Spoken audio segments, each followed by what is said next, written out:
Hi! Omega Chaos here again. This time with another online deck profile. This time I am showing my Ultimaya Hieratic deck. A deck I used in the episode 2 of new Dawn of Tuning series. So basically this deck is focused on getting out Ultimaya Tzolk'in. So you can pretty much get out dragon type synchros pretty much for free. So yeah, really a powerful deck. The best engine currently to summon out Ultimaya is Hieratics in my view. There are some other engines like Quick Draw with Synchrons, or if something else like Malicious and Laboratory together. But yeah, so let's go to this deck. The first is of course Red Eyes Dark Metal Dragon, since it's a dragon based deck mostly.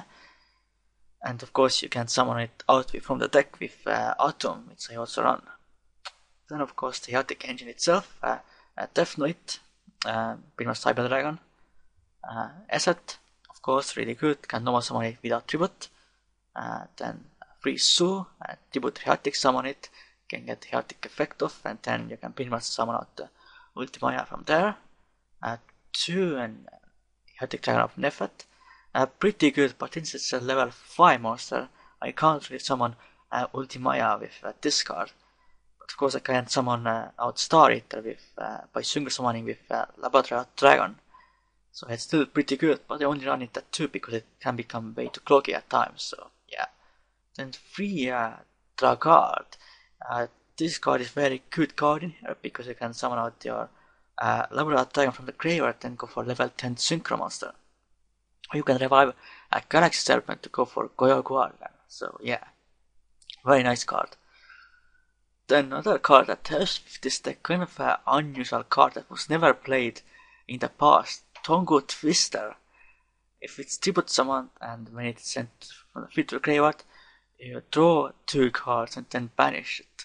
So basically you plus 1 Death Knight, tribute for this, get out Laboratory Dragon from the deck, then you of course send them off to the graveyard to summon out Ultimaya Tzolk'in, and then you can draw 2. So very nice card. This card has gone up in price of course because of Ultimaya, and it's a very old signature from Gladiator's Assault. So if you want to play this deck in the future in real life, definitely get this card as fast as possible, because it's extremely hard to get, because it hasn't ever gotten a reprint and probably will not get a reprint anytime soon. And it's of course a dark monster as well, so for if you want to run PLS, which I do run actually. Then the normal monsters you're going to summon out with your Hieratics. Wattel Dragon, 2400 attack beat, level 6, pretty nice card. Then of course the main tuner, main way to summon out your Ultimaya, Laboratory Dragon, level 6 dark tuner monster. And of course you summon it out with your Hieratic, so yeah. And one Kanaki Serpent, another normal tuner, and also summon it out with a Dragar from the graveyard, and can help me make some synchro plays without actually getting out Ultimaya. So I think it's pretty nice, but yeah, not sure if I will actually keep it in. And the last monster is Black Luster Sorcerer, because you do have some dark monsters in here, like Red Eyes Dark Metal Dragon, Dragar, Tongo Twister, and some cards from the Exo deck. So yeah, that spells 2 Hieratic Shield of Convocation to search out any Hieratic monster from the deck. Unfortunately it's currently at 2, hopefully it comes back to 3, because Hieratics haven't done anything at all in the recent times. So yeah, the 2-4-1 lands protect my monsters from spells and traps. Not as good as it used to be, but I think it's still pretty necessary. Then 3 MST of course, destroy all the back row, and there are the floodgates going around, and against Cliffords it's really nice, and yeah. Then of course Snatch Drill, broken, I don't need to explain that. And Raigeki, no traps. It's pretty much one of the only Hieratic variants that actually runs back row. So yeah, that's why I don't run a wing pit of a giant dragon in here. I used to run it, but it just, since they do run back row, and you have to destroy all Spencers on the field, it's not really that useful in this variant of Hieratics.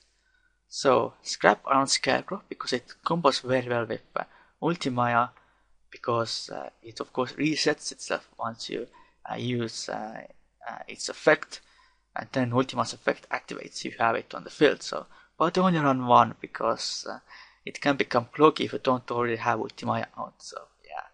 Then 2 Cold Hunter reviving monsters, very good. Solemn Warning, combos well cushion device. Bottom trap hole, 2 Demon Aberration and 2 Fension. So yeah, pretty regular trap lineup for most of my decks. Then extra deck, of course, the main monster you're going to bring out, Ultimaya Tzolk'in.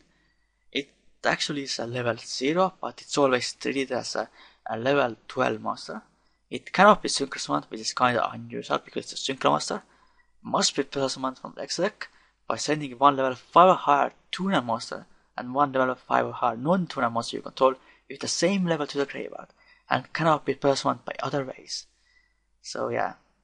And once per turn when a spell trap card is set on your side of the field, except during the damage trap, you can plus one power to the synchro monster or 1 level 7 or 8 dragon type synchro monster from the extra deck. While you control another synchro monster, this card cannot be targeted with effects or for attacks. So yeah, very powerful card. It basically it looks like a Crimson Dragon, but it's not really a Crimson Dragon from the Yu-Gi-Oh! 5 this anime. It's actually Ultimate God from the Yu-Gi-Oh! 5 this manga. So yeah, very nice card. I actually really like it because it's pretty much you can get a sync out every turn for free as long as you have a card to set. Then Star Eater, level 11 synchro. You must summon it with you attribute Hieratic for Nefet, and then you summon Lebadat, and then you go for Star Eater. So pretty nice. Then kind of a new card is Dragocytus, the Impure Underworld Dragon. Mostly summon it when you revive Lebadarite with Tragard. It requires 1 Dark Tuner and 1 Dragon type non-tuner monster. It has 4000 attack, so very nice. Cannot be destroyed by battle. I mean, when this card destroys a monster by battle, sends to the graveyard, it can make a second attack on your opponent's monster in a row. And during each of standard phases, you can target 1 monster opponent controls. If that attack becomes half of its current attack, and if it does, inflict damage to opponent equal to the lost attack. So very nice card, I think. It's one of the only decks that can use this card, I think. Then of course, Leo the Keeper of Secret 3. Of course, very powerful, level 10. Then your level 8, you're going to summon out with Ultimaya, or with by using Galaxy Serpent at times. So, Bells of the Diabolic Dragons, of course, a very powerful card. I think you know what this card does, so yeah. Then Void Ogra Dragon, which is basically like a legendary 6 Martian if you have no cards in your hand. And that can happen quite often because you're mostly going to set all your cards to the field or summon them. Then Hot Red Dragon Archment, of course, very powerful level 8 Synchro. A Scrap Dragon, of course, then level 7s. Michael the Arc Lightsworn, which can actually, of course, summon up with Ultimaya because it's a dragon type. And Clear Wings Synchro Dragon, which can also summon up with Ultimaya. And finally, Guardian, mostly because when I revive Klaxton with Taggart. So yeah, the next 6 monsters only have room for few of them.